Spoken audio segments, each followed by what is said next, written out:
Anyone who's ever picked up a video game controller has had the exact same childhood dream, getting sucked into their favorite game. Whether it's through movies like The Matrix or massive hits like Sword Art Online, the idea of becoming a powerful warrior, saving the day, and becoming a server legend is a fantasy that always hooks us. But what if you weren't the classic good guy? What if you suddenly woke up trapped inside the body of a giant demonic skeleton who just so happens to be the most ridiculously overpowered villain on the map? The biggest problem is that your fanatical followers swear you're a brilliant evil mastermind orchestrating global domination. In reality, you're just a desperate nerd sweating bullets under all those bones, terrified of embarrassing yourself on the job. That's the exact hook of Overlord. The anime turns the tired virtual world trope completely on its head, delivering a bizarre ride filled with dark humor, absurd power levels, and psychopathic subordinates. It's a fantastic story about a supreme overlord suffering from the greatest case of imposter syndrome of all time. We meet our lonely protagonist, a no-life gaming addict who decides to stay logged into his favorite MMORPG's server right up to the exact second it shuts down. While his only friend bails to live in the real world, Momonga grabs his giant staff and marches to the throne room, accompanied by his butler Sebas and a flock of goth maids. With only minutes left before the game ends, our skeleton's inner virgin speaks louder, and he decides to alter albedo settings purely to mess with someone else's digital waifu. But when the clock strikes midnight, the logout screen doesn't appear, and our guildmaster realizes the server is still running. Panic sets in when he notices he's trapped inside the pure bone body of his avatar. The console buttons simply don't exist, and worst of all, the NPCs around him are coming to life and acting like they have free will. Trying to play it cool and act like he's in control, he sends Sebas to take a peek outside the base and orders Albedo to gather the floor guardians at the arena. Momonga teleports straight to the amphitheater, where he meets two elf children named Aura and Mare, and decides the best way to test the power of his magic rod is by summoning a gigantic fire elemental.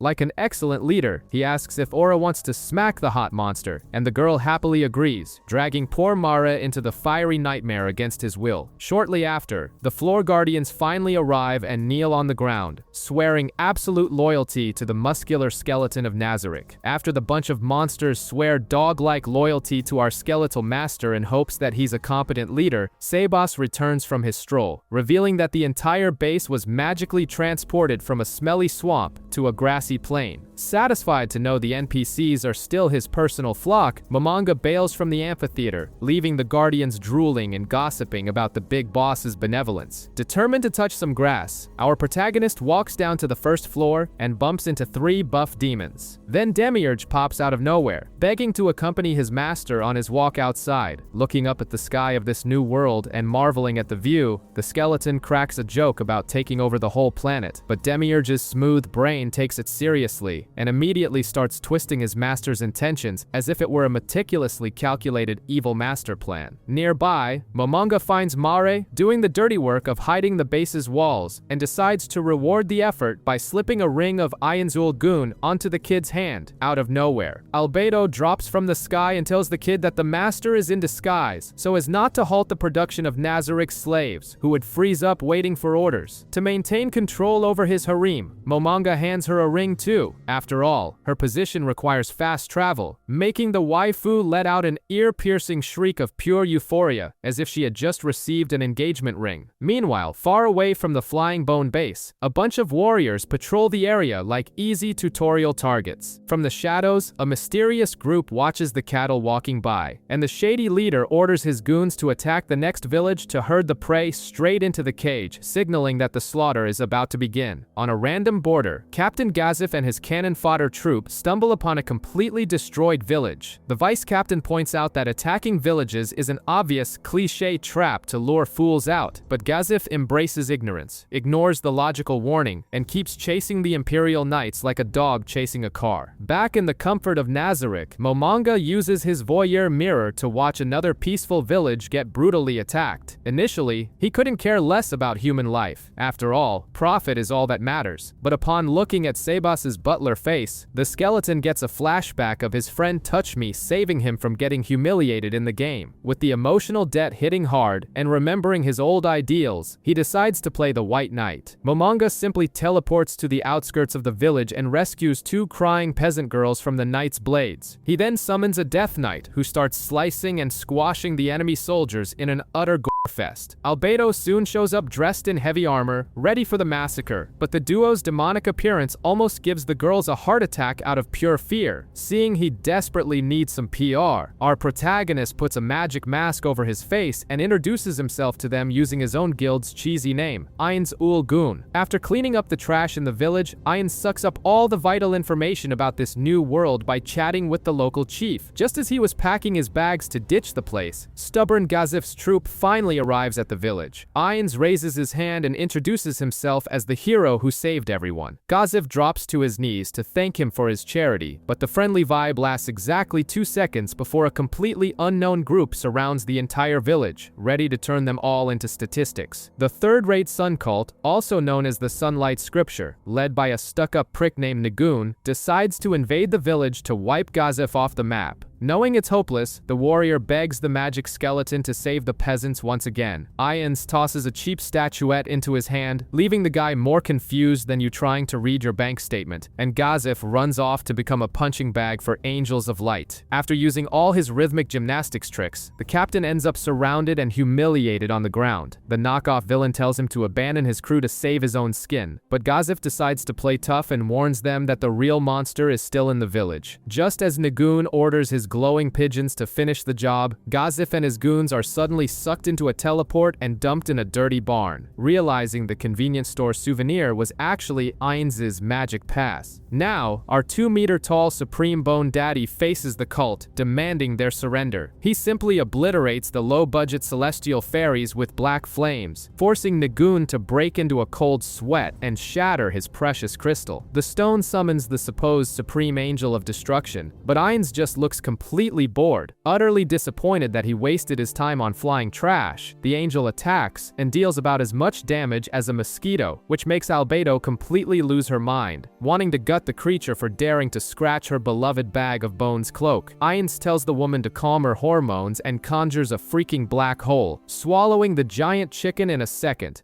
Black hole!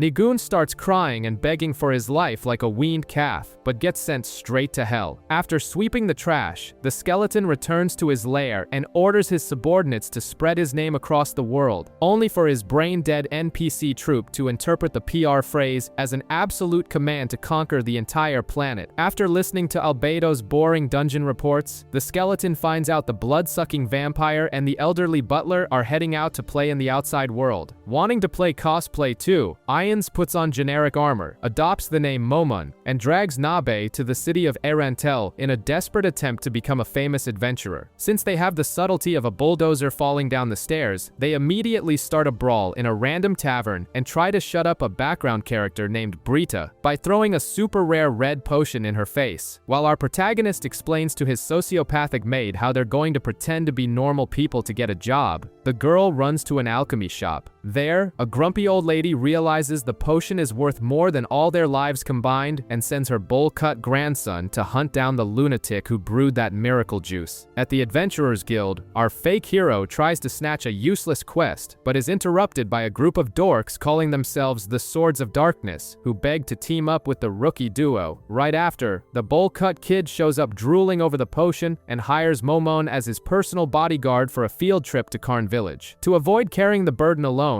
Ainz lumps the Swords of Darkness into the package, and everyone agrees to the group tour. While this daycare is being assembled, a blonde psychopath dressed in a metal bikini goes to a cemetery to meet a bald necromancer named Kajit. She flaunts a ridiculous crown and promises to help the old man play with black magic, setting the stage for an inevitable disaster that will get our lord's hands dirty. During our dysfunctional troops' camping trip toward Carne village, the group is ambushed by a stinky horde of savage goblins and ogres. The sword-wielding extras try to put together a super complex strategy to deal with the little green guys, while Ainz and his angry mate are tasked with tenderizing the giant monster's meat. But as soon as the fight kicks off, the rookies' jaws drop to the dirt as they watch the fake humanoid cleave the ogres in half like wet paper, instantly realizing their new teammates are definitely not level 1 losers like them. With the bloodbath sorted out, the clique sets up camp to roast food and tell bedtime stories. The boys start throwing up the cheesy origin story of their group's name, which sends our skeleton lord into a depressive nostalgia trip about his old guildmates. But when one of the kids opens his mouth to talk about sensitive subjects, Ainz throws a gamer rage tantrum worthy of an offended player in voice chat and sneaks off with Nabe. Left alone by the fire, the extras come to the obvious and wrong conclusion that the giant warrior's friends must have ended up in coffins. The potion kid soon changes the subject to bootlick his overpriced bodyguard, estimating the guy is high level enough to wipe the floor with the country's entire elite, and they spend the night gossiping about the man in black armor. Far away in the city they left behind, the bald necromancer keeps playing with corpses to build his cheap zombie army, while the crazy blonde sharpens her knives waiting for the alchemist kid to come home. Arriving at the village, our disguised skeleton bumps into Enri and her private goblin gang. The girl, with looser lips than a neighborhood gossip, starts talking about the magic savior, the red potion, and the busty demoness, handing the secret over on a silver platter for Inferia to connect the dots and conclude that the armored adventurer is actually the superpowered lord in disguise. The bowl-cut boy cries and apologizes for being a sneaky stalker, and Ainz just tells him to zip his lip and keep the secret if he wants his head to stay attached to his neck. When it's time to head into the woods to pick herbs, the protagonist decides to play Pokemon Master and plans to tame the fearsome wise king of the forest with the help of his dark elf. The gang's expectation was to find a colossal, bloodthirsty beast, but the supposed legendary monster pops up in front of them as literally a giant, furry, obese hamster.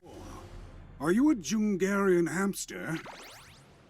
I am! Tell me, stranger, how is it that you came to know of my species? The Supreme Lord gets a shower of disappointment but tames the overgrown rodent as easily as breathing, earning the most pathetic mount on the entire magical continent. Deluded by this display of absurd power, Inferia tries to invite himself into the adventurer party, begging to hitch a ride to fame, but he gets a colossal rejection because our anti-hero doesn't run a charity. He politely declines the deadweight, offering only a basic protection plan for the village. With the mission accomplished, everyone heads back to the big city to split up the chores, while Momon and Nabe take the giant furball for an embarrassing registration at the Adventurers Guild. Inferia and the disposable extras from the Swords of Darkness go to unload the weeds at his grandma's house. What they didn't expect was for the blonde psychopath Clementine to be standing there smiling at them, ready to pull off the most sadistic express kidnapping of the season and turn everyone's life into a freak show. The blonde psychopath Clementine finally strikes at grandma's house and prepares to swallow the bowl-cut kid whole. The Swords of Darkness group tries to pull an anime hero squad act to buy time for the kid to escape, but the plan completely backfires. The bald necromancer Kajit spawns out of nowhere, blocking the only escape route, ensuring that the entire team of hopeful extras is brutally massacred and sent straight to the coffin without a single chance to defend themselves. While the bloodbath happens behind closed doors, Momon finishes registering his giant hamster's humiliation at the guild and escorts old lady Lizzie home to collect his hard-earned paycheck. But the shock hits fast when they find the Swords of Darkness, his friendly former co-workers, turned into cheap, rotting, flesh-hungry zombies. After slicing up his old acquaintances without breaking a single drop of sweat, the skeleton plays dirty and makes the desperate grandma open her wallet, officially hiring him to rescue her grandson from the maniac's clutches. With the money safely in his account, Nabe unrolls a tracking scroll like a state-of-the-art magical GPS and points the kid's location straight to the cemetery. At the city's main gate, the kingdom's useless guards are being swallowed by an infinite horde of undead until the protagonist group arrives and runs over the rotting crowd like a runaway tractor plowing through dry brush. Deep inside the macabre graveyard, they find the Dark Fan Club in the middle of a ridiculous ritual threatening the whole city. With zero patience for villain drama, Momon outsources the boring job, tossing the bald necromancer onto Nabe's resume. Meanwhile, he drags the crazy blonde away from the mess, flat out dropping an arrogant warning right to her face that he won't even need to use his real strength to wipe the cemetery dirt with her demented mug. The simultaneous humiliation championship is officially underway in the cemetery. The delusional necromancer summons 2 skeletal dragons, thinking he hit the jackpot, loudly bragging that his lizards are completely immune to basic magic. Getting the green light from the skeleton lord, the maid stops pretending to be a modest adventurer, adopts her sadistic Narbaral Gamma persona, and simply obliterates the skeletal creatures along with the useless bald guy, firing off a 7th tier divine magic spell that reduces the entire stage to cosmic dust before the villain's joke even lands. In the alley next door, Momon continues to treat the blonde psychopath like a chew toy, playing with her hopes and mocking every attack he deflects. Completely unhinged after being called weak, Clementine goes into berserker mode and shoves her elemental stilettos deep into the 2 eye sockets of the protagonist's armor, thinking she just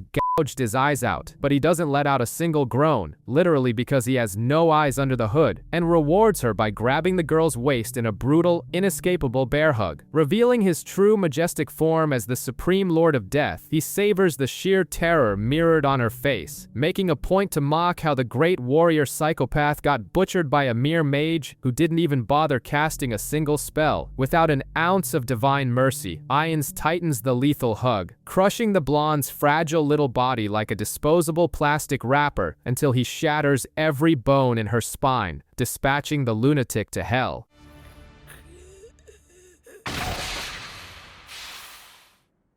With the mess cleaned up, he destroys the cursed crown, rescues the bird-brained kid, and returns to the city in glory. Chilling at the inn, our skeleton grumbles like an unappreciated employee who didn't get promoted to the highest guild rank, but he swallows his pride since his fake hero fame is spreading perfectly. However, the peace evaporates that very minute when Albedo chimes in on the telepathic radio with the worst news possible, warning him that the lowly vampire Shalltear has rebelled against Nazarick, guaranteeing the ultimate headache for our stressed-out skeleton. In the city of Rantel, an insufferable snob causes a scene at a restaurant just to keep up her disguise as a rich noblewoman. This girl is Solution who, along with the butler Sebas, hired a chump named Zach, the typical useless traitor who sells the whole group out to a gang of mercenaries hoping for a quick buck, just like you betting on crypto. During the carriage ride, the lowly vampire Shalltear and her bloodthirsty brides hijack the trip to gossip about the supreme beings, until a bunch of idiots from the death-spreading brigade surround the vehicle thinking they hit the jackpot. Their joy lasts exactly 2 seconds before Shalltear and her girls turn the bandits into meat paste. Solution takes advantage of the party to grab Zach and swallow the poor guy whole into her slimy body, proving she can swallow anything without complaining. Shalltear decides to play detective and follows the blood trail to the gang's hideout, where she finds Brain Unglaus, an arrogant swordsman who swears he's the master of the blade. But no matter how frantically he swings his sword, he can't even graze the vampire's body. Shalltear humiliates his martial arts so hard that his ego melts, making him run away with his tail between his legs. Bored of the foreplay, the lowly assumes her bizarre monster form and continues the slaughter. Outside, a group of adventurers become snacks, leaving only Brita, who survives by a miracle using the red potion Momon shoved into her hands earlier. Shalltear digs into the poor girl's mind to extract info and, totally confused by the story, decides to spare the human, thinking it's part of her skeletal boss's master plan. Pissed off that an adventurer made it back to the city, she unleashes her vampire wolves into the forest, only to watch them all get brutally annihilated out of nowhere. She goes to demand answers and finds a bizarre squad waiting for her. The vampire charges with her giant lance, but the leader parries the blow and orders an old lady to activate a magical dress. The grandma, cosplaying as a Christmas tree, shoots a dragon of light right into Shalltear's face, initiating a devastating mind control spell. Before her brain melts completely, the Guardian launches one last desperate attack, killing the old lady and the bodyguard in one fell swoop. From the comfort of his throne, our giant skeleton watches his lowly vampire on his magic TV and is highly offended that he'll have to waste an incredibly expensive divine item to clean up the mess. The chat is interrupted by Narbaral, warning him him that the Adventurers Guild urgently wants to talk about Shalltear's rampage. Putting on his black armor, Ainz heads to a boring meeting with other mithril rank big shots, where he makes up the lamest excuse possible, claiming the vampire is named Hanyo Pinyoko and he's been hunting her for a while. He pulls out a badass magic-filled crystal and demands to fight the monster alone, but an imbecile named Igvarj, possessing the overconfidence of a pigeon on a highway, insists on tagging along. Momon agrees, but halfway there, Little Mare sets up an ambush and dispatches the useless guy to the afterlife before he can ruin the real fight. Ainz and Albedo find the glitched-out vampire and the skeleton flexes his shooting star magic ring to cast a wish and erase the mind control, but the spell fails miserably.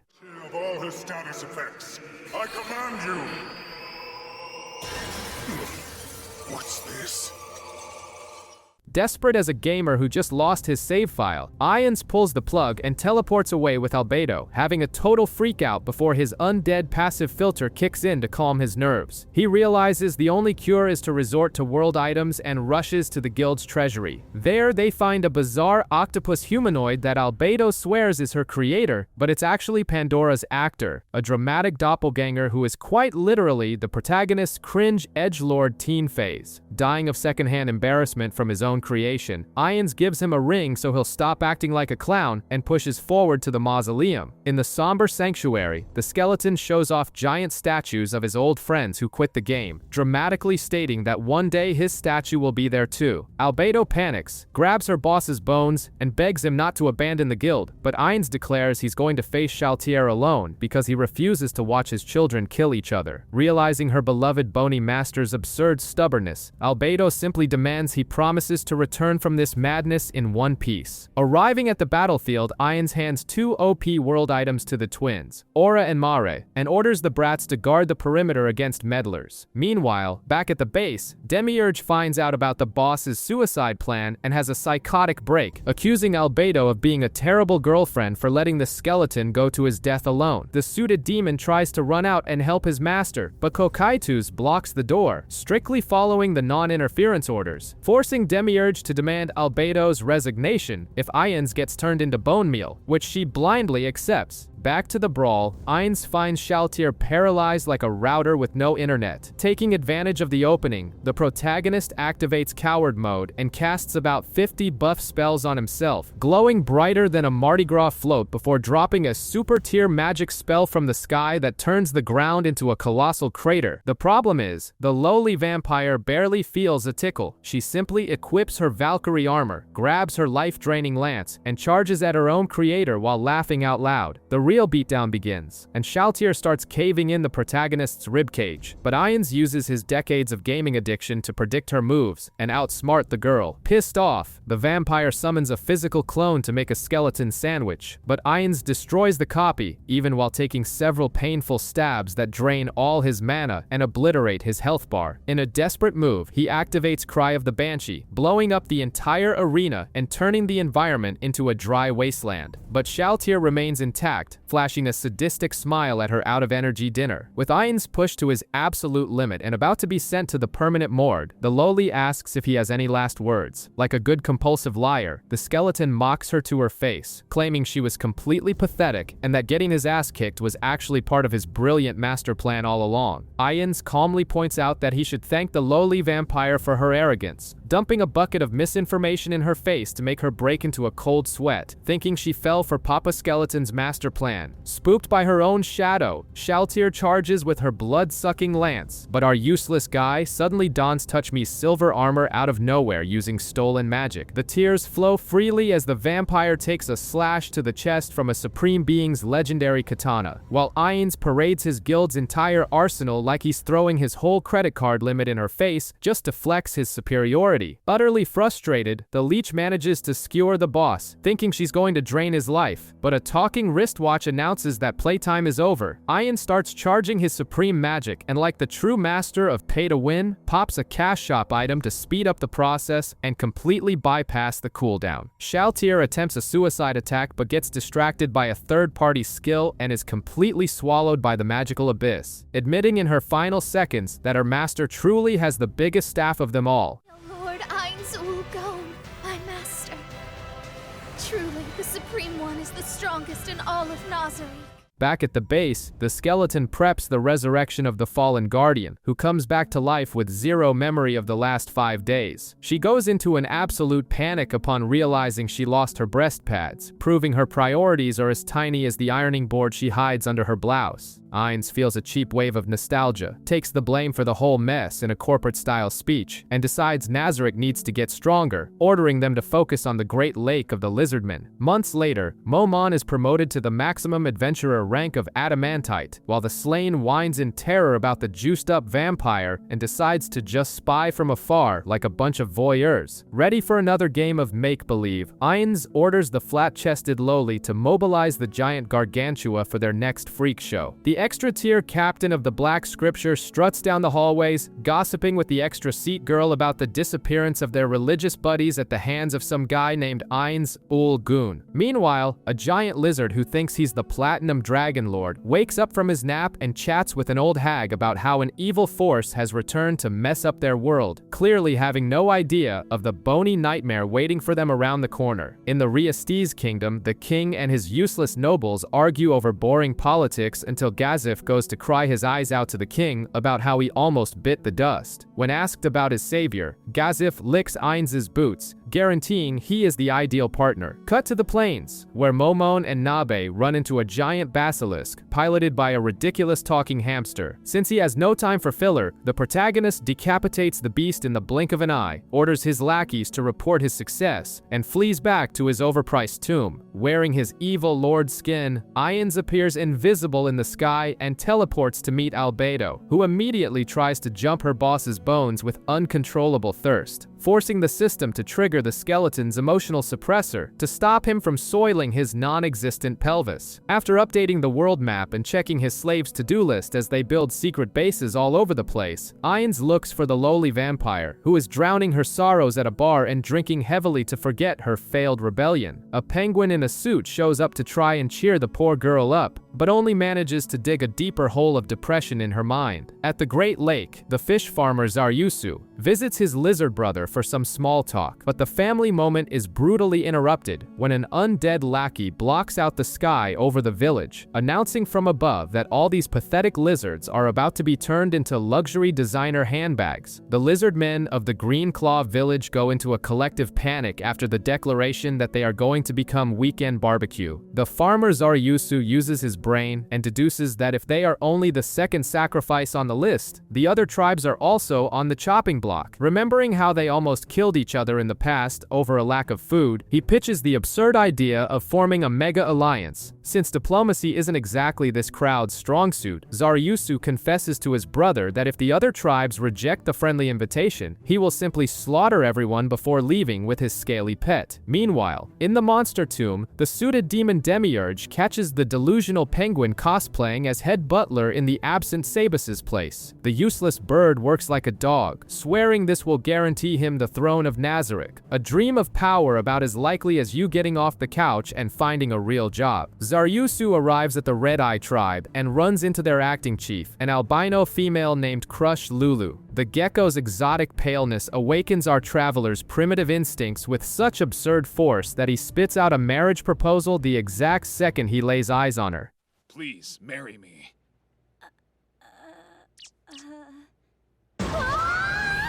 The female gets equally riled up for him, but they manage to keep it in their pants long enough to discuss the impending apocalypse looming over their scaly heads. Crush tries to chicken out and suggests evacuating the swamp, but Zaryusu thinly veils a threat that running away would only cause another bloody war, forcing the white lizard to accept the alliance. When pressed about how her tribe survived the last famine, she tearfully confesses that they filled their bellies by eating their own kind, but swallows her tears when she gets a comforting pat from her understanding new fiancé. With the preparations for the carnage being handed over by an insect maid into Kokaitus's freezing hands, the reptilian lovebirds arrive at the Dragon Tusk tribe. There, a meathead bruiser named Zenbaru decides that talking is a waste of time and demands to throw hands with Zaryusu before even listening to the word peace. The juiced-up lizard Zenbaru decides the best way to make friends is by trading punches, so he challenges Zaryusu for the title of chief. Zaryusu accepts on the condition that his albino albino waifu is spared if he bites the dust. The brawl kicks off. Zenbaru actually lands a hit, but he runs out of gas faster than a minimum wage paycheck and falls flat from exhaustion thanks to the broken effect of his opponent's sword. Like a good loser, he throws a feast and promises to throw his tribe into the war against the Supreme Being. Zaryusu decides he's going to use the enemy's arrogance against them, while Crush uses actual logic and thinks about just surrendering so she doesn't end up as a handbag. In the end, the albino lizard makes Zaryusu promise not to die before giving him the answer he wanted so badly in the dark. 4 days later, the Gecko Convention takes place at the Razortail Village, where the big bosses form an elite suicide squad. On the other side of the ring, Kokaitus sends his army of chicken bones and zombies to attack, but the lizard's morale is so high that they start steamrolling the undead horde. Realizing the impending humiliation, Kokaitus calls Demiurge in tears, asking for tips on how not to embarrass himself in front of the boss. The bespectacled demon explains that the giant magical skeleton sent a trash army on purpose to test the ice bug's brain capacity and hangs up on him. Out of options, Kokaitus gets desperate and summons the Elder Lich, who shows up mopping the floor with the commanders. Zaryusu, Zenbaru, and the albino rush into the fray using a four-headed hydra as a shield. While the meathead distracts the lesser skeletons, Zaryusu and Crush go after the master corpse. Not wanting to use an area of effect power and freeze his own girlfriend, Zaryusu releases a tactical mist from his sword. The Lich gets more lost than a blind dog in a meat market, drops his guard, and takes a stab right to the skull, biting the dust and securing the gecko's victory. Kokaitus stands there looking like an idiot while Ions calls him to the principal's office. The lizards are basking in the absolute peak of celebration after steamrolling the Bone Army. Zenbaru goes to wake up the hero of the day and catches Zaryusu and the albino practically on top of each other in the middle of the hut, so he pulls a U-turn and leaves the embarrassed lovebirds in peace. Meanwhile, in the tomb of Nazarick, the corporate skeleton gathers the team and introduces Victim, a bizarre flying fetus that serves as a human grenade. After chatting about two-legged sheep with Demiurge and promising a punishment that Shalltear can barely wait to receive, Ions backs the giant ice bug into a corner. Kokaitus admits he acted like a scrub, underestimated the map, and lacked commanders, which makes Ions smile internally at seeing his pet's growth. The punishment is simple: exterminate the entire swamp alone. But Kokaitus grows a spine and begs him not to kill the geckos, saying they are useful. Albedo flips out, foaming with rage, but Demiurge suggests turning the lizards into social guinea pigs to test governance without intimidation. The boss approves the brilliant idea and orders them to power up the stone Megazord Gargantua before going to bed and noticing someone sprayed perfume on his sheets. Back in the swamp, the lizards almost have a heart attack when they see the true owner of the game arrive, casting a supreme magic that freezes the entire lake.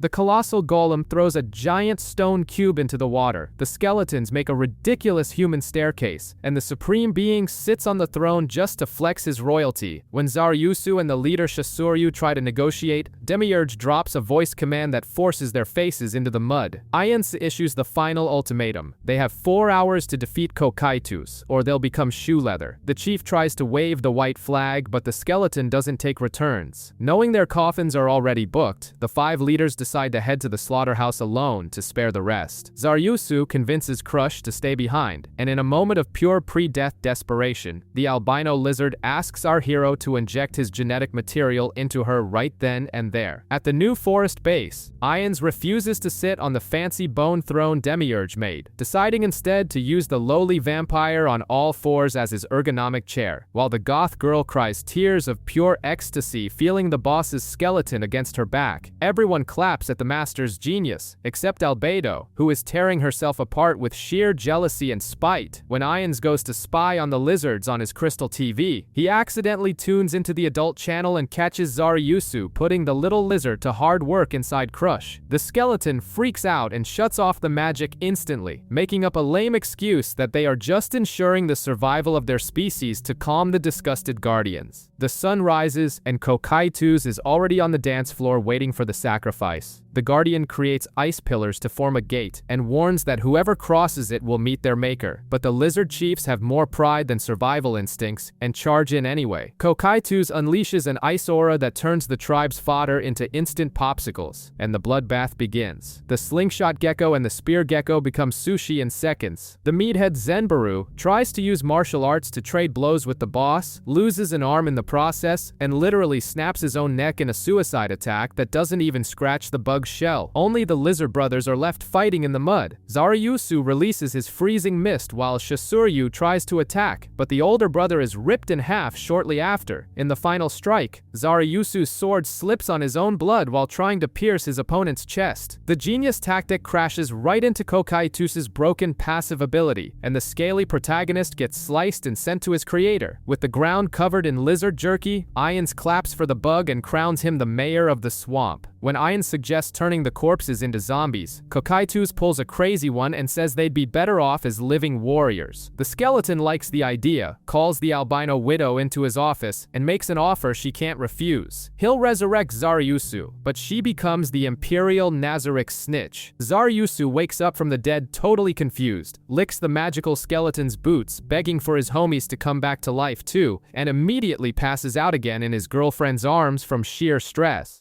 Everything else when you have your strength back. Yeah. As long as I can rest in your arms.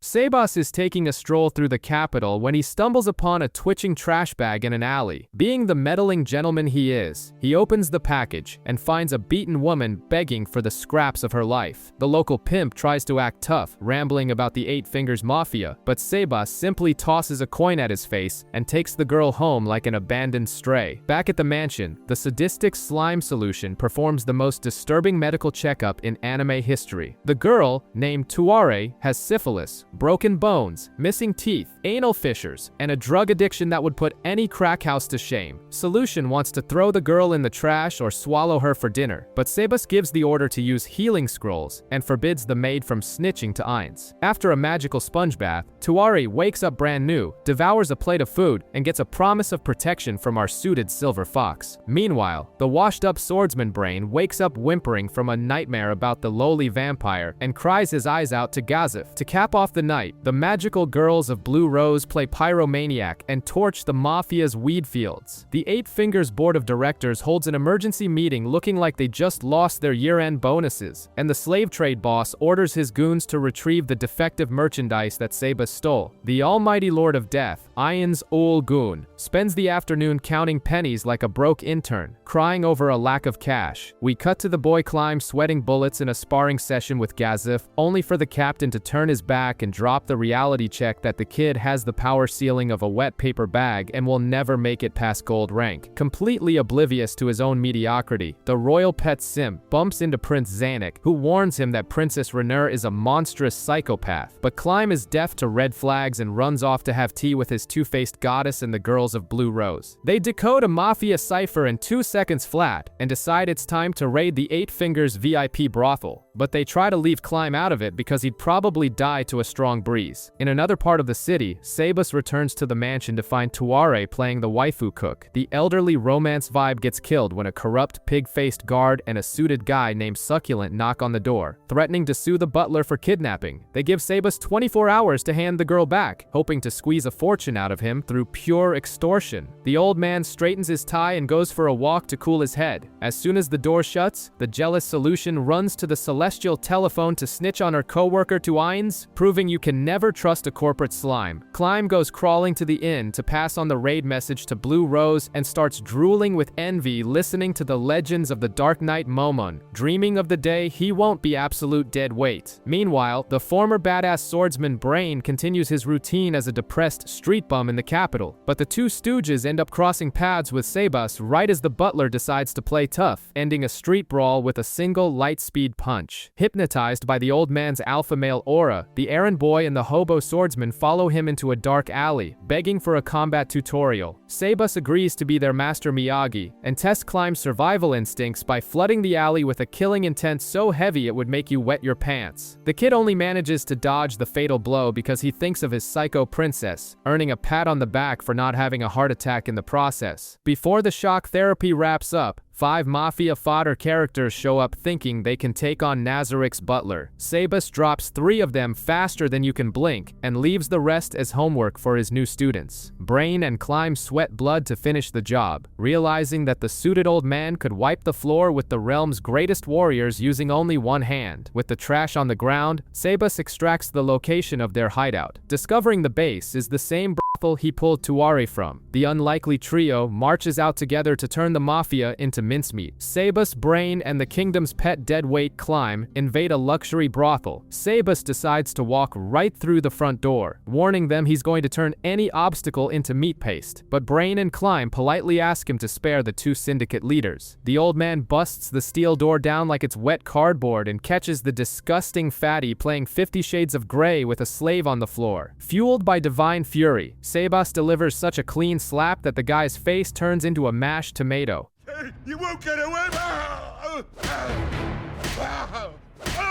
When the bloody piece of trash tries to buy his own life with coins, Sebas decides he's not even fit for fertilizer and kicks the lunatic in half, splitting the problem into 2. In the basement, Climb plays stealth security and bumps straight into the leaders. The illusionist Succulent uses his cheap parlor tricks to beat the kid mercilessly, but Brain spawns out of the shadows, unleashing his super original God Flash technique to mop the floor with the villain's face. With their primary target captured, Brain goes to have dinner with Gazif to gossip about the sadistic vampire that traumatized him. Sebas returns to the mansion thinking his shift is over, only to find Solution dressed to kill, informing him that the Skull Boss is waiting in the living room. Meanwhile, Climb goes back with his tail wagging to his psycho princess, Renair. She puts on an Oscar-worthy performance praising her little lapdog to a spy maid, but in her sick, twisted mind, she's already plotting how to slice the poor girl up just for breathing the same air as her beloved without the proper respect. To cap off the night, the bald meathead Zero gathers what's left of the 6 arms to hunt down whoever dared to mess with their cabaret. Sebas walks into the boss's room sweating bullets, while the great skeleton Ions, the suited frog Demiurge, the flying fetus victim, and the giant air conditioner Kokaitus stare into the depths of his soul. Ions orders Sebas to kill his new pet waifu, Tuare, just to test the old man's loyalty. Without hesitation, the butler drops his hand to send the girl to the afterlife, but Kokaitus blocks the strike. HR test passed with flying colors. The old man stays on the payroll. Tuare begs to keep scrubbing the mansion's floors, since back in the real world, the nobles practically stole the oxygen she breathed. When Sebas asks for the boss's blessing to keep the girl, she steals a kiss from him, proving the suited silver fox definitely has the sauce. Demiurge, being the ultimate buzzkill as usual, wants to turn the girl into dead meat just to be safe. Administrative drama ensues, giving Ions nostalgic flashbacks of his nerd friends arguing in the game's voice chat. The skeleton gets so emotional over the yelling that he forgives everyone, adopts Tuare as a provisional maid, puts the poor girl under the absolute protection of his divine name, and even demotes Sebas from his role as Pleiades' leader. In secret, Ions confesses to the frog that he's only doing this because he stole the dead sister's diary to farm free knowledge about this world. The next morning, Sebas goes out to buy chow for Demiurge's bipedal sheep, while Princess Renair holds a war council with Blue Rose. She plans 8 simultaneous operations against the syndicate's bases, pulling Captain Gazif out of her sleeve as her trap card. When Sebas returns from his grocery run, he finds an arrogant little note from the 6 arms letting him know they kidnapped his sweetheart and want a 1v1. Since Ions is too busy to deal with an NPC kidnapping, Albedo reluctantly takes the reins and dispatches the extermination squad. But the real shocker comes when the succubus flips out in her own room, trashing Ions' new name as ridiculous and tossing the guild flag on the floor to obsessively worship the old Momonga flag. The demonic frog Demiurge rounds up Nazarick's troop of freaks to plan the total annihilation of the criminal syndicate. He projects a photo of an untouchable human and, staring dead at the sadistic vampire, warns them that killing this guy is strictly off limits, making it crystal clear that failure isn't an option if they don't want to disappoint Papa Skeleton. While Climb greases up his armor to play ninja in the forest, the raiding party arrives at the enemy hideout and bumps into Sebas. The old man decides to walk through the front door alone to take out the trash, while the useless heroes sneak around back to save the damsel. Sebas strolls into the main hall surrounded by cannon fodder and 4 idiots from the 6 Arms who think they're the gods of Olympus. When one skeletal moron makes the fatal mistake of calling himself the Undead King, Sebas gets absolutely furious at the blasphemy. He explodes the fake king's head, decapitates the floating woman, punches the third guy's head clean off, and finishes the last crybaby in exactly 10 seconds.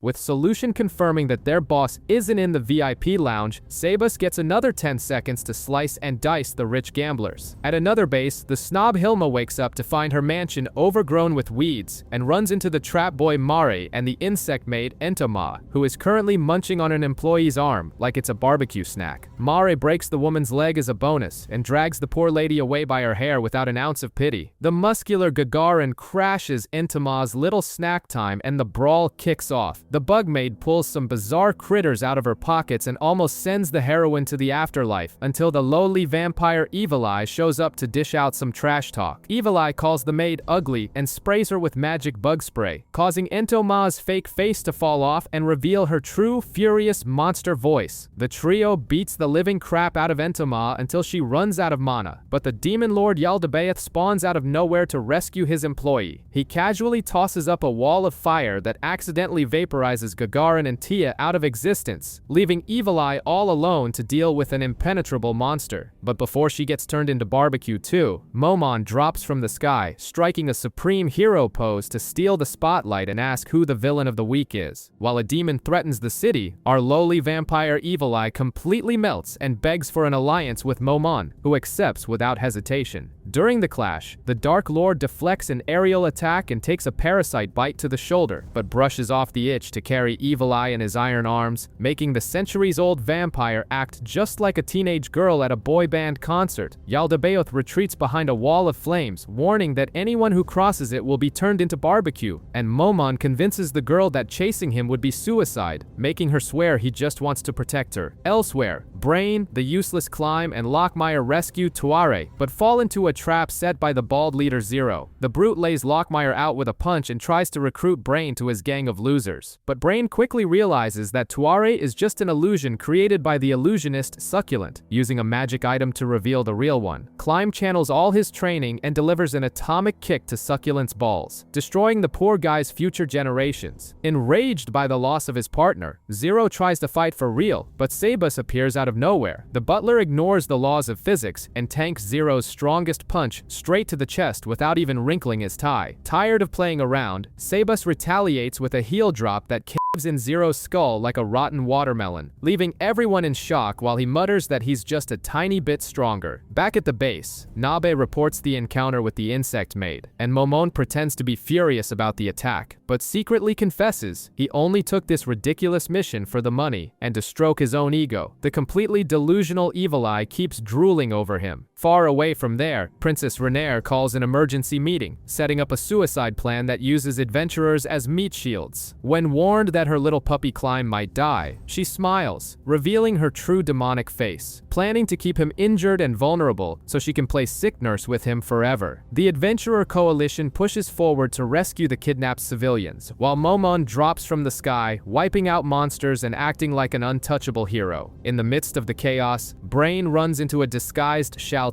and decides it's a great idea to face the monster that completely shattered his dignity once before. The vampire has no idea who this hobo with a sword is, but he uses his secret technique and achieves the monumental feat of clipping the tip of her fingernail. Hold. A flash of light.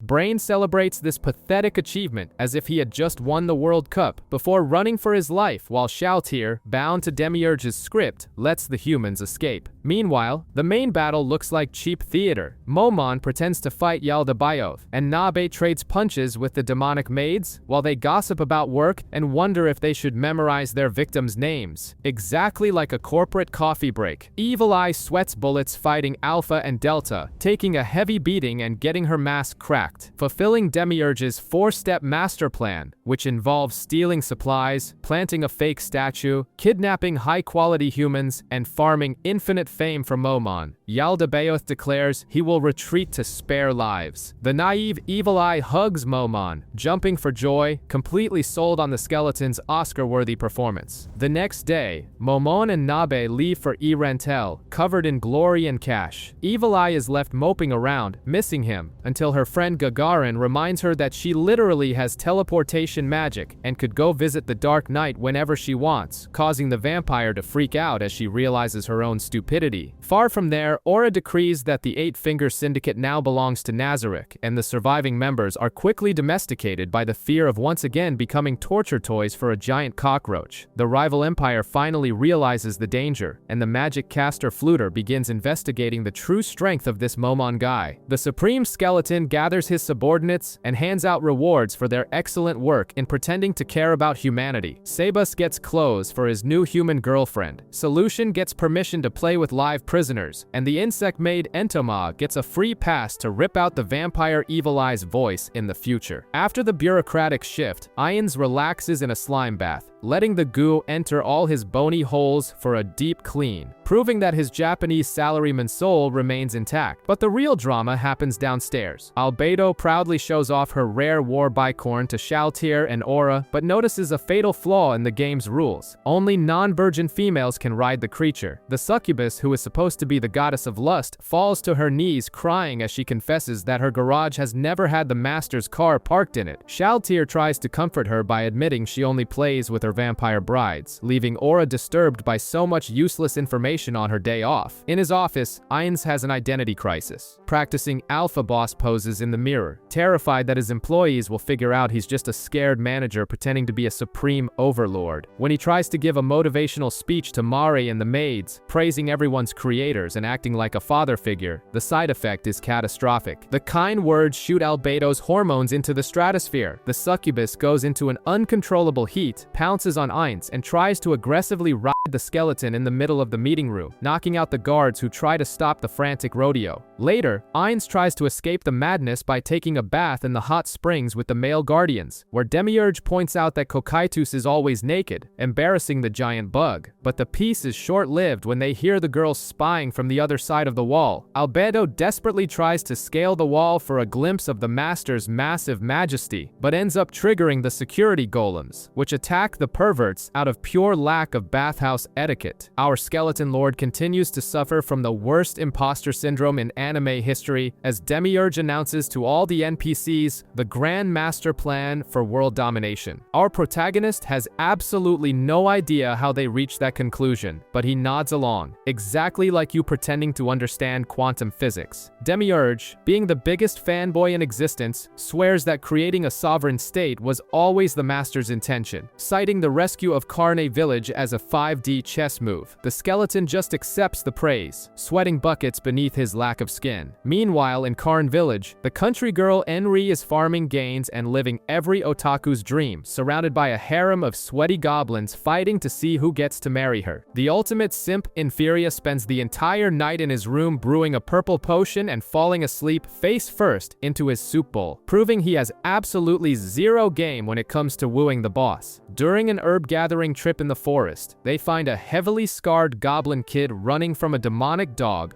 Barghest. Instead of running, Enri embraces her faction leader role, commands her green simps to dodge the attacks, and obliterates the monster.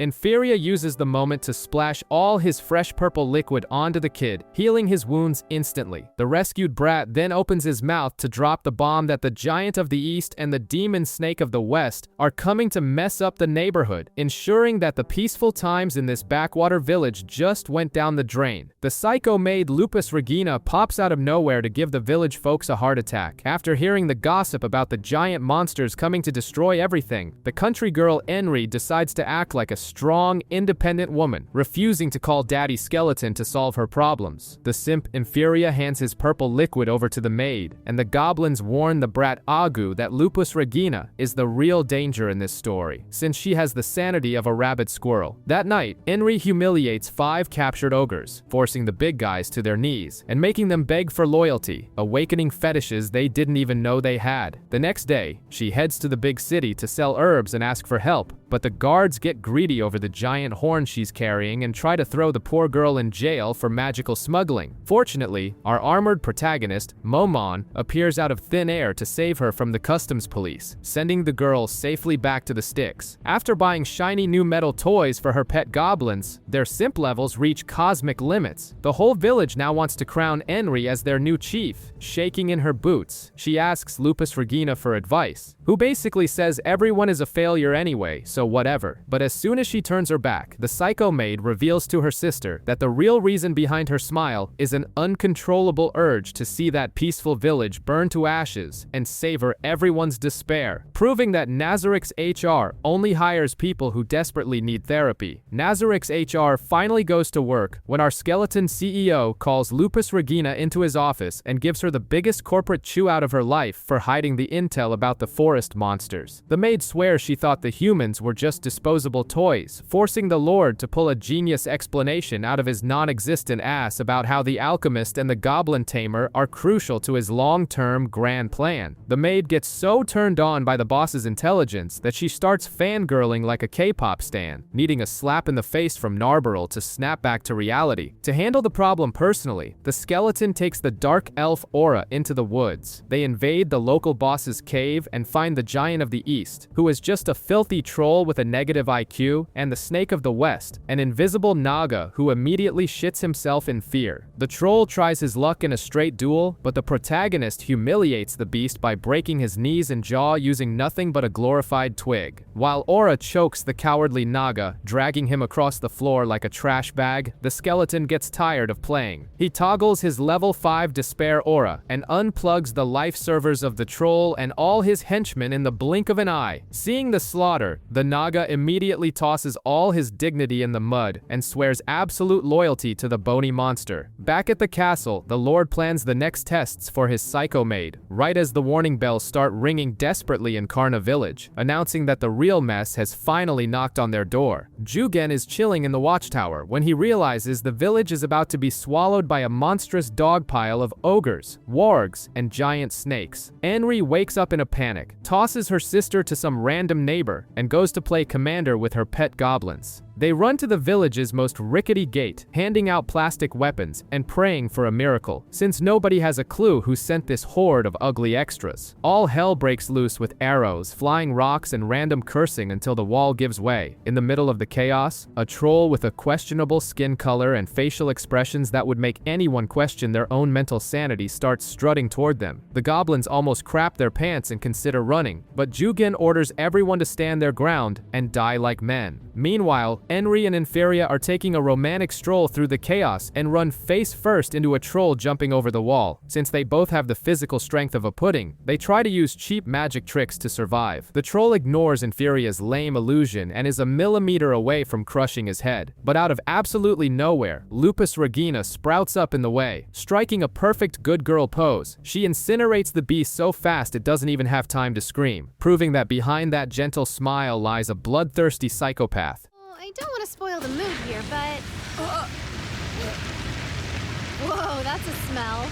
Kind of reminds me of hamburgers. After poking the beast's melted corpse, Jugen and Inferia debate whether it was a weird subspecies or just a poorly made zombie. But before they can reach a conclusion, Lupus, Regina, and Yuri teleport the country Thrupal straight to Ains's place. In the main hall, Ains has to wear a ridiculous mask just to hide his bony face from Enri and Nemu, keeping up the lie that he has skin. He gives a guided tour of the tomb to impress the brat and serves a dinner with enough food to clog the arteries of an entire battalion. Deep in the Empire, the old man Fluter is sweating bullets trying to tame a Death Knight to prove his staff still works properly, but he only embarrasses himself in front of his students. The frustration is short-lived as he discovers Momon has arrived in the city. Our bony protagonist is parading through Arwintar with Nabe, praising Emperor Jerkniv for kicking out the useless nobles and improving the city. Little does the Emperor know that he's playing right into Demiurge's hands, thinking he's the grand chess master while ordering Fluter to investigate Momon himself and this Ains Ul Goon guy. The dude thinks he's predicting the next world war, but he's just digging his own grave. Meanwhile, in the bankrupt Riastezi Kingdom, the royal family is debating how to sweep up the trash post-Yaldabaoth attack. The spoiled Prince Barbro barges in barking orders, threatening Gazif with imprisonment just because he's a commoner. Gazif ignores the tantrum and goes to play swords with Brain, who has magically turned into Princess Renair's lapdog. Cut to a random bar where a bunch of mercenaries known as workers are salivating over cash. The group Foresight agrees to raid a mysterious newly discovered tomb because the little mage Arsha needs to pay off her noble father's debts. A guy so useless he spends money he doesn't have on art of questionable taste. She wants to get her little sisters out of that toxic household, and the only solution is grave robbing. The next morning, all the scum gathers for the suicide expedition, including a jerk named Arya. When the contractor's butler introduces Momon and Nabe as the camp's security, our protagonist innocently asks why the hell they want to invade the ruins. When everyone replies that it's just for the dirty money, Momon apologizes for asking such a stupid question, already knowing exactly what miserable fate awaits every single one of them. The greedy idiots finally arrive at the doorstep of the great tomb of Nazarick and start drooling over the promise of easy money, with Arshay already calculating how many bills she's going to pay. They break in, steal some shiny treasures, and think they've hit the jackpot, walking with a smile straight into the slaughterhouse. Outside, Momon baits the guard by saying everyone inside is going to die, only to correct himself and pretend it was just a figure of speech. He locks himself in his tent, leaves Pandora's actor covering his shift, and heads back home to put on his best final boss robes. Sitting on the throne, he and Albedo watch the invaders on the security cameras just like you binge-watching trashy reality TV at 3 a.m., picking which group gets to be the guinea pigs for their new sharp toys. The massacre kicks off with the Dragon Hunt team running into the Pleiades at the back door. One of the extras makes the fatal mistake of insulting the maids, triggering the girls' rage mode. Yuri orders some old skeletons to mop the floor with their faces, and the survivors win a one-way ticket to the torture room, while Entama drools, wanting to chew on the leftovers. Inside, the Heavy Masher group steps on a trap and gets separated. One of them plummets into a dark room crawling with cockroaches looking to spice up their menu. The other is sent to Neuronist, an abomination who decides to test a kidney stone-inspired device on the poor bastard. In another hallway, the jerk Arya tries to flex his strength against Hemski, thinking he's a master swordsman. The gigantic furball takes him out with a whip-like strike from its tail.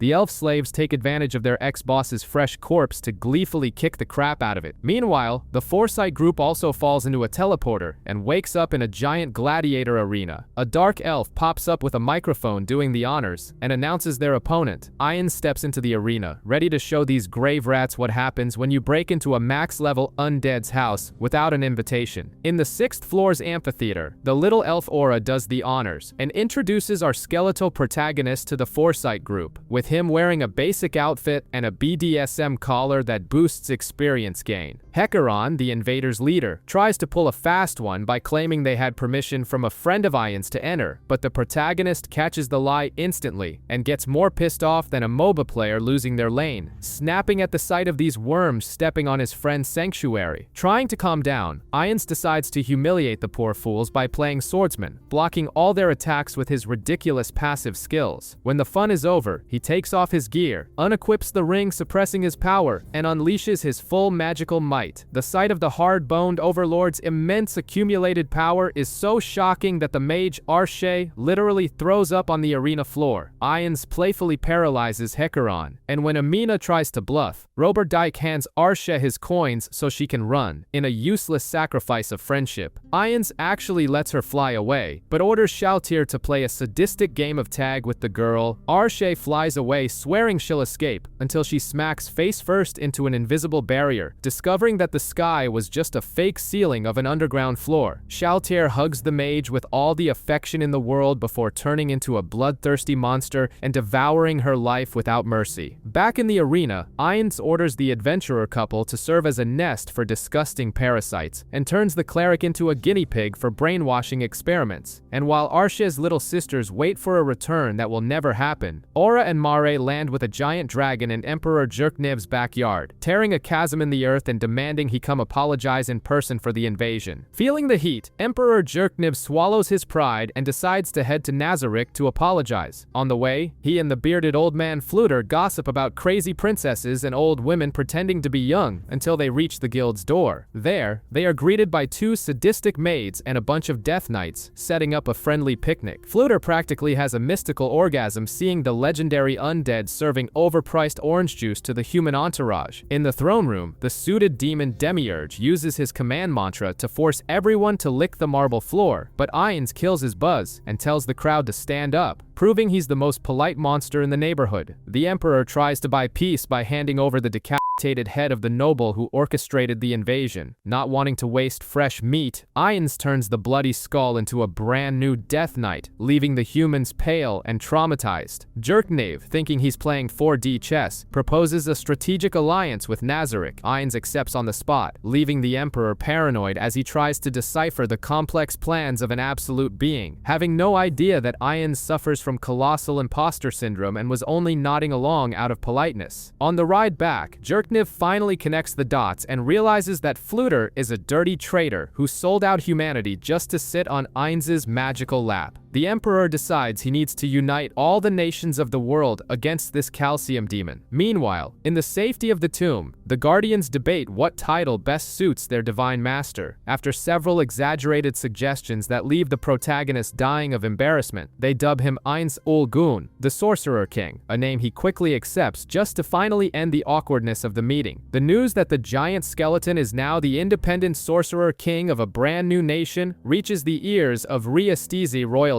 Gazif, being the only human with functioning brain cells in this whole mess, tries to warn King Ronposa that picking a fight with Ions is the equivalent of jumping into a meat grinder, advising him to hand over the land without a fight. But the arrogant nobles just laugh it off, thinking a single mage can't possibly tank an entire army. The king, needing to keep up appearances so he doesn't lose political support, decides to march to war, appointing Marquis Raven as commander to try and unite the kingdom's bickering factions. Prince Barbro, the typical useless heir born with a silver spoon in his mouth who has never held a sword properly, demands to join the battle just to farm some easy glory. To get the idiot out of the way, the generals send him to investigate Carne village. This results in him whipping his own infantrymen to run until their lungs explode, just so he doesn't miss the start of the real war. Raven cries tears of pure rage at the nobles' collective stupidity but hugs his little son at home before heading out to organize this suicide mission. A few months later, winter arrives, and the pressure cooker is about to explode on the Katze plains. While Gazif, Brain, and Climb drink at the top of a tower and come to terms with the fact that they will be completely wiped from existence if they try to step to Eins, our beloved protagonist is already kicking back in the Empire's camp. He thanks them for their hospitality and, as if he were playing Age of Empires with infinite cheat codes, uses his communication magic to order Shalltear to open portals and spit out an entire army of Death Knights right onto the battlefield, setting the stage for the greatest massacre that useless world has ever seen.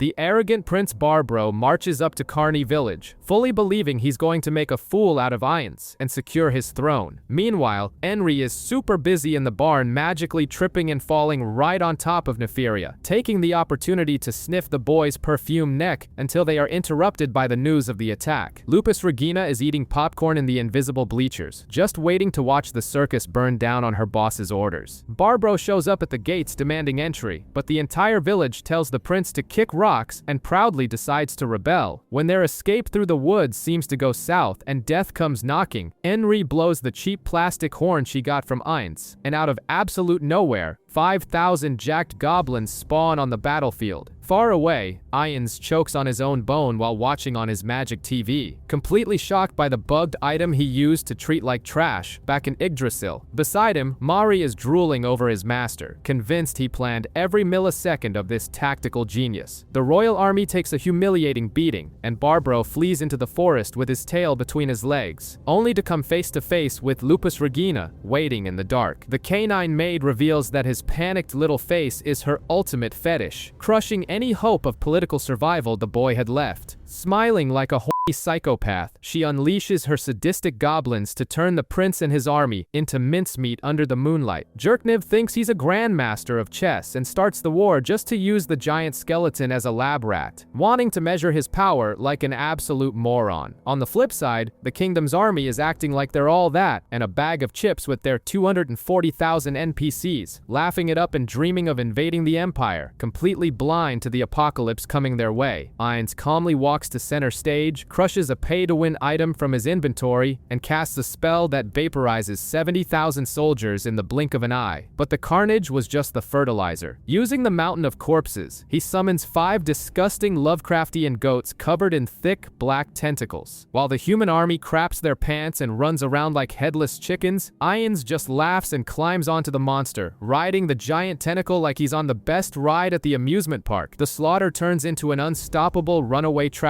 of despair, crushing nobles and pawns alike, making the king and his cowardly lapdogs flee to save their own skins. But Gazif decides his main character syndrome is flaring up. He walks straight toward the giant beast that spit on his very existence and challenges the supreme god of death to a one-on-one duel, proving that there are no limits to the stubbornness of a human with a fried brain. Ainz accepts Gazif's suicidal challenge out of pure pity, borrowing his little sword just to find out the miraculous blade can actually scratch his sacred calcium. Climb rings the little bell to start the most anticipated battle of the year, but before Gazif can even scream the name of his special move, Ainz simply stops time and applies instant death. 0 effort, 0 emotion, and 0 chance to react. The skeleton catches the guy's corpse, tells his crying friends that his soul's respawn is permanently locked, and demands the keys to E. Rantel as payment, leaving Brain screaming promises of revenge to the wind. Sometime later, the skeleton peacefully takes control of the city, but a cheeky brat throws a rock at him. Albedo immediately readies her claws to turn the kid into puree and teach some manners fueled by pure hatred, until Momon steps onto the stage to act in the fakest play in the universe. The two argue in the middle of the street following a D-list script, just so Momon can become the city's fake hero and keep the humans on a leash. Demiurge is standing in the wings, salivating like a fanatic, drooling over his master's supreme socio-political intellect, swearing that Ainz calculated the mass psychology of it all. In reality, the protagonist is just winging every word and praying the charade works. To top it all off, Ainz sits in the big chair and officially inaugurates the Sorcerer Kingdom, ready to play ruler of the world with his loyal NPCs.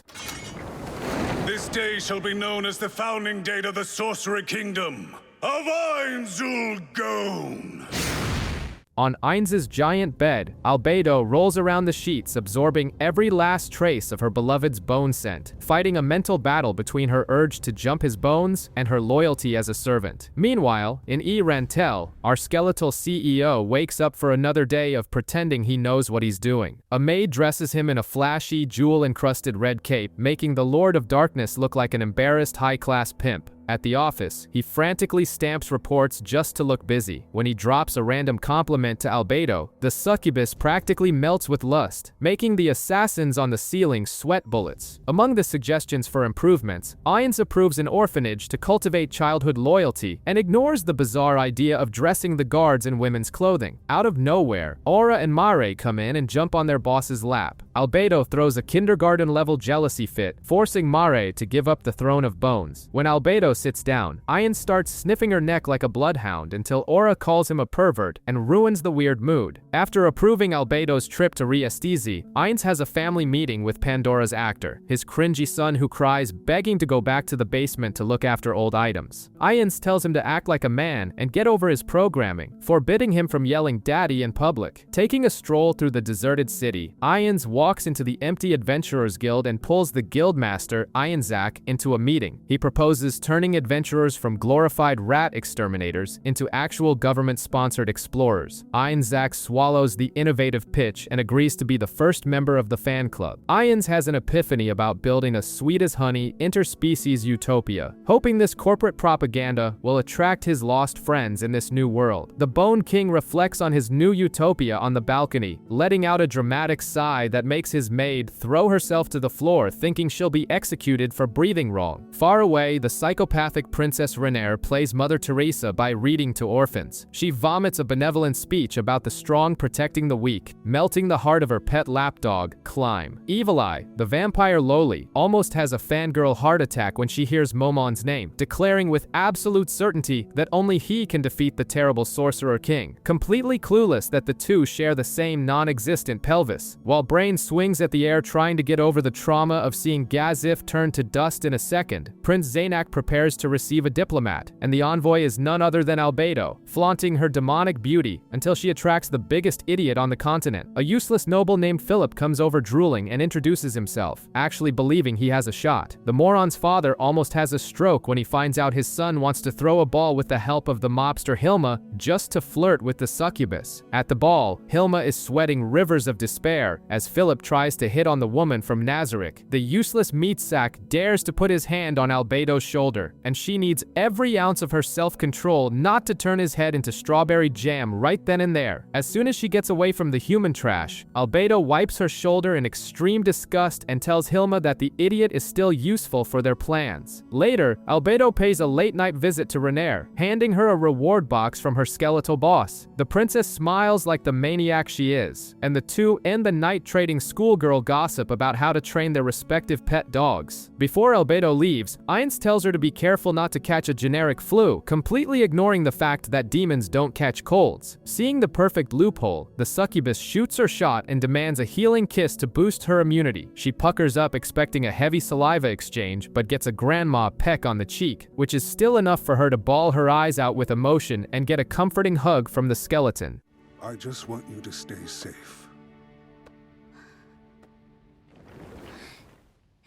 Meanwhile, in the Slain, a bunch of old men in robes almost collectively soil their pants upon discovering that Ainz summoned 500 Death Knights and wiped out 130,000 people with a single spell. They come up with 1,000 conspiracy theories, racking their brains trying to understand the connection between Ainz, Momon, and the other monsters, deciding to run crying to the Empire for salvation. In Arwintar, Emperor Jerkniv is literally tearing his hair out, going bald from the stress caused by the Bone King. With knights resigning en masse out of pure terror, he sets up a secret meeting with the Slain in the middle of the Colosseum, thinking the noise of the crowd will cover up his treason. Protected by high-ranking adventurers, Jerkniv sits in the VIP box with the cardinals. They hand him a trust questionnaire to sign, but before he can even grab a pen, the arena announcer screams at the top of his lungs that today's surprise challenger is the glorious Ainzul Gun. The cardinals go into shock, looking at Jerkniv like he's the greatest traitor in human history. Realizing that Ainz orchestrated every millisecond of this humiliation to destroy his alliances, the Emperor panics. Ainz shamelessly flies right up to the VIP box window, pretending he ran into them by pure coincidence on a Sunday stroll. The Cardinals flee in desperation, leaving Jerkniv alone to beg his last remaining allies to stay and watch the fight, in a useless hope of finding some weakness in the untouchable skeleton. The wannabe strategist Bone King is touring the Empire's Colosseum like a tourist who hopped the the turnstile using teleportation just to avoid the paperwork, and now he wants to use the place to advertise his new adventurers guild. He and Einzak drop by the house of a fight promoter named Osk, and in the meantime, our MC pays a visit to the simp mage Fluter. To keep the old man on a leash, he hands him a magic book from Yggdrasil that the poor guy can't even read, and lends him translation glasses pretending it's a test of wisdom, when in reality, he just thought the book looked cool in his inventory. The next day, they go back to Osk, and the MC lays his eyes on a sword covered in Dwarven runes, going crazy to get his hands on that tech, but the main focus is something else. He wants to beat the crap out of the Martial Lord, a giant war troll, just to gauge his strength. He swears on his own name that he'll only use melee weapons, and when the fight goes down, Emperor Jerkniv is sweating cold in the stands, while the MC bullies the troll. Our favorite skeleton uses some stolen daggers, pumps the beast full of negative energy, and, as the ultimate flex, turns on his physical damage immunity, tanks everything to the chest, and finishes the poor guy off like he's slicing a ham. And like a true psychopathic marketer, he resurrects the troll in front of everyone just to prove his adventurers have VIP health insurance with free respawns. Flying up to the VIP booth, he drops by to say hi to Jerkniv, who has completely gone full Joker at this display of power. The Emperor literally begs on his knees for the Empire to become a vassal state, fully believing the Bone King planned all of this in a game of 5D chess. The MC has absolutely no idea what a vassal state is, but drops a classic put it in writing to keep up appearances, leaving Jerkniv thinking he's the unluckiest man in the universe. Back at the tomb, the devil in a suit, Demiurge, comes in drooling for a cookie from the boss, thinking he's the genius of the millennium because his plan would take a month to conquer the Empire, but Albedo rubs the paperwork in his face, proving that the MC vassalized the entire place in 3 days without shedding a single drop of blood. Demiurge takes a critical hit to his ego and starts philosophizing about how the master's mind transcends reality, while in truth, the boss didn't plan absolutely anything. Far away, our MC is recruiting the big lizard Zenbaru to act as a GPS to the Dwarven Kingdom, since he's thirsty for that magic rune tech, and keeping up the tradition of humiliating situations, the giant insect Kokaitus begs to be used as a chair, and the MC sits on the bug trying not to die of cringe on the inside.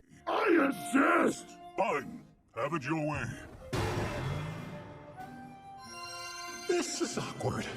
Tell me on it. He brings the lawless Aura and Shalltear on the trip, with the vampire taking notes on her master's every breath like a traumatized nerd trying to prove she's not useless. They reach the mountains, summon a makeshift castle, and run into a lone dwarf named Gondo in an abandoned dwarven city, scaring the absolute crap out of him. The MC immediately pulls out his pyramid scheme salesman pitch, discovering that runecraft is dying because normal magic is easier. Gondo is in the dumps trying to save his father's legacy, so the Bone King offers full sponsorship in exchange for exclusivity, buying the dwarf's soul on the spot. But the peaceful stroll ends when Shalltear captures a horde of furry, ore-eating moles called Quagowa. After charming their leader with pure charisma, they find out these beasts found a detour to the Great Rift and are marching to massacre the last dwarven city. The dwarven city is in full panic mode, locking the gates against the mole men, but our MC pops out of nowhere offering help and trade like a loan shark savior. Meanwhile, on the Rift Bridge, the Quagowa take a beating from the MC's Death Knights. However, the beasts say screw it, cut the ropes of the bridge, and send the undead plummeting to the bottom of the pit. When the Bone King feels his summons evaporate, the paranoia hits hard, and he instantly assumes there's a max-level player hiding under the bed. He is taken to the Regency Council, a bunch of suspicious neckbeards. The MC tosses out the perfect bait. He promises to decimate the Quagowa threat, face off against the Frost Dragon, and reclaim their ancient capital, asking in return only for the absolute monopoly over all runecrafters in the nation. Without much choice and terrified the creature won't even blink, the council agrees to sell out their citizens. In the blacksmith's workshop, the MC plays motivational speaker. He pulls out a ridiculously overpowered rune sword from Yggdrasil, and the dwarves practically drool on the floor out of sheer lust for the weapon, since their limit was 6 crappy runes. The Bone King promises to restore their glory, and the blacksmiths agree to move to his kingdom right then and there. To seal the deal, Gondo offers to guide the MC to the royal vault to steal a sacred rune book, with the MC pretending he's going to turn a blind eye so he won't be an accomplice to a robbery. The group then takes flight to cross the rift, flying right over the cut bridge. The MC starts giving Shalltear a lecture on advanced combat tactics tactics, completely blind to the fact that the bridge was obviously sabotaged. Aura even tries to warn him, but gives up on ruining her master's delusion. They keep flying, filling their lungs with magic against poisonous gas, with the Bone King already sharpening his claws to turn the Frost Dragon into his next leather boot. In the frozen mountains, the dragons debate whether they should accept some pocket change to help the overgrown moles known as Quagawa. The Dragon King sends his son Hagenmal to deal with the problem, an obese, reclusive dragon who has never seen the sun, exactly like you in your room. The fat lizard goes to intercept the invaders, but when Aura lets out a roar of dominance, the cowardly dragon literally pisses his pants in fear, leaving a humiliating puddle on the ground. Irons adopts the pathetic beast and is taken to the Dragon King, who tries to flex on the skeleton. Irons doesn't waste time talking to trash and crushes the king's heart with his bare hands, instantly killing the poor bastard. The three wives panic and swear immediate obedience so they don't get turned into handbags, and Irons cleans out the local treasury with a skeletal grin. Meanwhile, Shalltear and Aura corner the Quagawa army. Since Ryuro refuses to bow down, Shalltear turns into a walking meat grinder and slices the monsters without mercy until exactly the stipulated 10,000 are left, in a purely educational slaughter.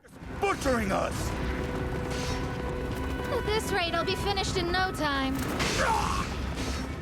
Ryuro finally cries and accepts submission, swallowing his own pride along with the blood of his soldiers. Later, chatting with Demiurge, Ainz throws out a random guess that his plans span a period of 10,000 years. Demiurge practically has a mental orgasm witnessing such divine genius, while Ainz screams internally trying to understand what the hell kind of crazy nonsense he just made up and how he's gonna keep this lie going. Prince Zanuck and Riastizi's pet psychopath, Princess Renair, debate the kingdom's administrative chaos while watching Ainz play benevolent god, handing out free food by using his undead as slave farmers who never sleep. Enter Philip, an arrogant noble with the IQ of a rotting potato. Jealous that he isn't profiting off someone else's wheat, this moron makes the most genius decision in the universe, robbing the Sorcerer Kingdom's caravan with a bunch of useless peasants. When the gossip of the robbery reaches Nazarick, Albedo almost burns out her own neurons trying to find the logic in such a stupid act, and summons Hilma for a tense interrogation. Irons uses mind control and confirms that Hilma is completely innocent, shockingly discovering that Philip's brain is so hollow it defies the laws of physics. Hilma cries in relief and swears eternal loyalty for not being turned into torture paste. However, the Guardians never disappoint in the art of kissing up. Demiurge and Albedo analyze the situation and come to the brilliant conclusion that this is a gigantic intellectual trap set by their master. They decide that since the Empire accepted the carrot, the entire kingdom must swallow the smoking hot barrel of total annihilation to serve as an example. Ainz, completely lost and floating in his own lie, just nods along, agreeing with the atrocity, while his mind screams in despair. In the castle of Riastizi, Zanuck exposes Philip's colossal screw-up, but the Boomer King Ronposa reaches the peak of heroic stupidity. He refuses to sacrifice the useless noble and offers his own life as an apology to Albedo, leaving the succubus utterly baffled by the sheer amount of concentrated human stupidity in that throne room. Albedo rejects the Boomer King's useless sacrifice and throws the declaration of war right in the nobility's faces, giving them exactly 1 month to dig their own graves. Knowing the impending bloodbath, Brain Unglaus decides that the only possible victory is to ship the kingdom's orphans far away, ensuring that at least some children won't be wiped off the map. A month of absolute panic goes by, and Ainz praises his lackeys for masking their troops perfectly. In a sudden flash of memory, the skeleton remembers the promise he made to a giant dog woman and a crazy faceless freak. He agreed to let a few humans escape on purpose during the massacre, using the flimsy excuse that these survivors would provide free marketing by spreading the terror of the Sorcerer Kingdom to other nations. At the port city of Enile, the zombie horde knocks on the door. The adventurers brace themselves for the massacre, while a horny girl in the group demands a person as payment, leaving everyone horrified. When the real threat shows up, a buffed Death Knight and a Death Warrior shrug off all spells and charge in to crush the defenders like insects. Just when the massacre seemed guaranteed, the sky opens up and an adventurer wearing a bizarre red mecha suit flies down firing a machine gun, turning Nazarick's 2 undead freaks to dust in the blink of an eye.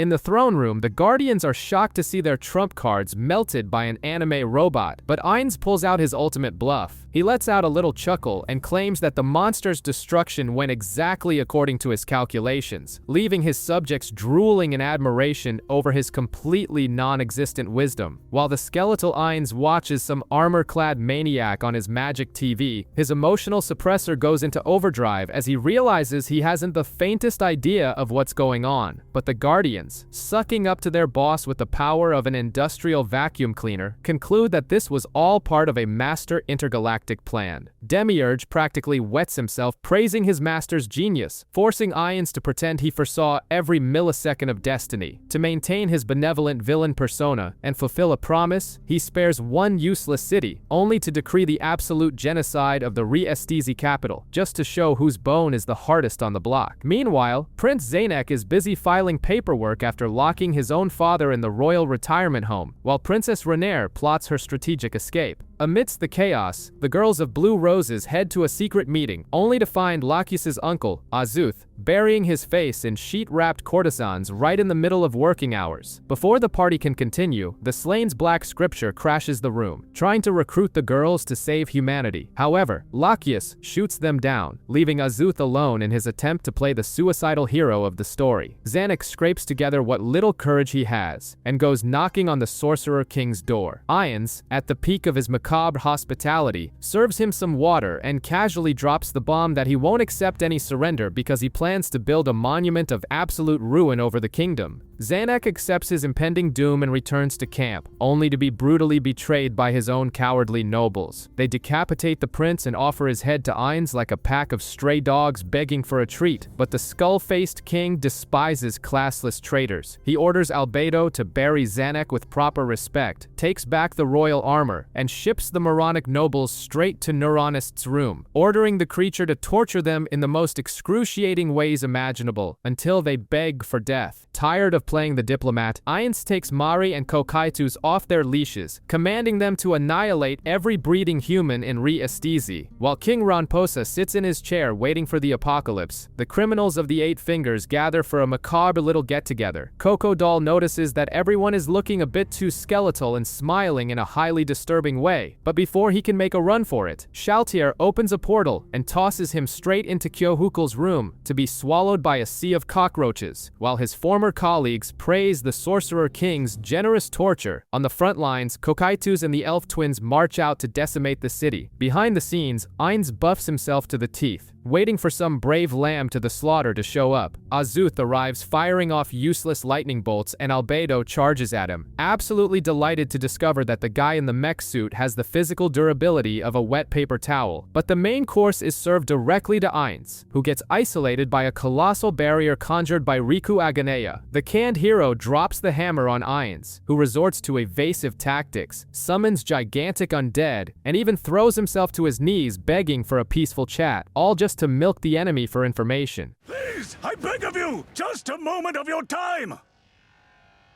I have no desire to fight you to the death. Riku delivers a boring, moralistic speech, right up until Albedo gets sick of the circus. She shatters the impenetrable barrier through sheer rage and beats the living daylights out of the armor, forcing the hero to flee with his tail between his legs. In a distant hideout, Riku is revealed to be the powerful Dragon Lord. He is now absolutely certain that Albedo is the master player, and Ainz is just a useless lackey, missing the mark completely, just like you trying to get your life together. He even considers killing Azuth to hand the armor over to someone less pathetic, but lets the guy live for the time being. The real mindbender happens back in Nazarick, where Albedo and the supposed Ainz enter the throne room and kneel before the original Ainz. The coward who was taking a beating and groveling the whole time was none other than Pandora's actor, who delivered an Oscar-worthy performance to fool the dragon. The skeletal master praises his bizarre son's theatrics and orders him to spit out every single detail about the flying armor to prepare for the real slaughter. Pandora's actor goes on and on about how much he loved getting his face rubbed in the dirt beneath the enemy enemy's boots, driving Albedo completely hysterical at the thought of her master being humiliated like that. But the real Irons thinks it's brilliant, and is already planning to take a dive on purpose again, just so he doesn't have to get his own bones dirty, upholding his flawless moral code as a villain who is utterly terrified of going toe-to-toe with other players. Over in the doomed capital, Princess Renaer is busy playing Mother Teresa, feeding orphans right before the inevitable massacre. Meanwhile, Blue Rose's leader, Lachius, is served a nice hot cup of tea by her companions. She takes one sip and is immediately poisoned, stabbed, and beaten senseless by her own friends. Since Lachius wanted to throw her life away fighting for the city, her team decides to beat the crap out of her and use mind control magic to force everyone to flee, proving once and for all that true friendship means physical assault. Brain Onglaus decides he isn't going to run away like a coward. He grabs his magic sword and struts through the streets, looking for a way to commit suicide with style. Far from there, the dark elf Aura sits on the city wall and unleashes her pet T-Rex to crush any guards trying to run, turning the ramparts into a literal bloody skate park. Strolling through the apocalyptic scenery, Brain comes face to face with Kokaitus, who is exhaling an absurdly intimidating freezing mist. The human chugs 3 potions at once, delivers a poetic monologue about life and death, raises his blade, and unleashes his ultimate definitive attack, the infamous nail clipper, only to be vaporized by a single pitiful strike from the giant insect. Kokaitus, finding it absolutely adorable that a human insect tried to bite his toe, wipes his blade clean, praises the dead man's courage, and orders his frost virgins to flash freeze the corpse into a shiny trophy. Instead of stepping over the swordsman turned popsicle, Kokaitus takes a slight detour around him out of respect for the fallen warrior, proving he has way more manners than you do in a grocery store checkout line, before resuming his glorious march to annihilate whatever is left of the capital. While the crybaby elf Mare trembles in fear of not being able to blow up the entire capital, King Ronposa has already accepted that he's kicking the bucket. He tries to force Climb to marry Renaer and escape through a secret passage, but our supreme simp of a warrior refuses, truly believing he isn't even worthy of licking the dirt off the princess's heels. Renaer convinces her father to scatter the royal treasures across the city to distract Nazarick and sends Climb out to do the grunt work. Along the way, Aura storms the Magician's Guild. When a master swordsman tries to give a heroic speech, she casually rips his head off before he can even finish saying his own name. Climb returns to the castle, only to find the throne room swarming with the final bosses. The king is dead, and Renaer is fake crying with blood still on her hands. In a massive peak of protagonist syndrome, Climb assumes Demiurge has mind-controlled the princess and charges straight at Ainz. The Supreme Skeleton accepts the duel and actually lets the kid punch him right in the face, only for Climb to shatter his own arm like a rotten twig. Ainz humiliates the boy, letting him know he's a useless NPC, just like you trying to find a job, and that death is the only true equality on the server. The simp activates a magic ring and even attempts to scratch the boss's orb.